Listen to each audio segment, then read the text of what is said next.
Summer டைம்ல உச்சி வெயில்ல இந்த மாதிரி ஒரு குல்ஃபி ஐஸை கையில கொண்டு கொடுத்தா எவ்வளவு சூப்பரா இருக்கும். இனிலாம் ஷாப்லலாம் போய் வாங்கணும்னு அவசியமே இல்லை, வீட்டுல சூப்பரா பண்ணிடலாம். அதுக்கு அரை லிட்டர் பால் எடுத்து வச்சுக்கிட்டேன். வெண்ணெய் எடுக்காத பாலா இருந்தா இன்னுமே டேஸ்ட் சூப்பரா இருக்கும். நான் பசும்பால் தான் எடுத்துக்கிட்டேன்.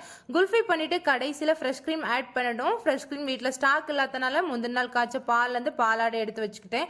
பாலை நல்லா கொதிக்க விட்டு கரண்டி வச்சு பாலாடை எடுத்து விட்டு நல்லா சுண்ட காய்ச்சிடலாம். கொதிச்சிட்டு இருக்கும் போது ஒரு மிக்சி ஜார்ல 4 ஏலக்காய், 1/4 கப் சக்கரை, 10 பாதாம், 5-6 முந்திரி எல்லாம் சேர்த்து கொரகொரப்பா அடிச்சுட்டு செஞ்சு வச்சுக்க ரபடியில கலந்துட்டு அப்புறமா ஃப்ரெஷ் கிரீமை ஆட் பண்ண சூப்பரா குல்ஃபி ரெடி ஆயிரும். பாலாடை கொஞ்சம் பெருசு பெருசா இருக்கனால மிக்சி ஜார்ல ஒருக்கா அடிச்சுட்டு நல்லா மோல்டுல ஊத்தினா சூப்பரா குல்ஃபி ரெடி ஆயிரும்.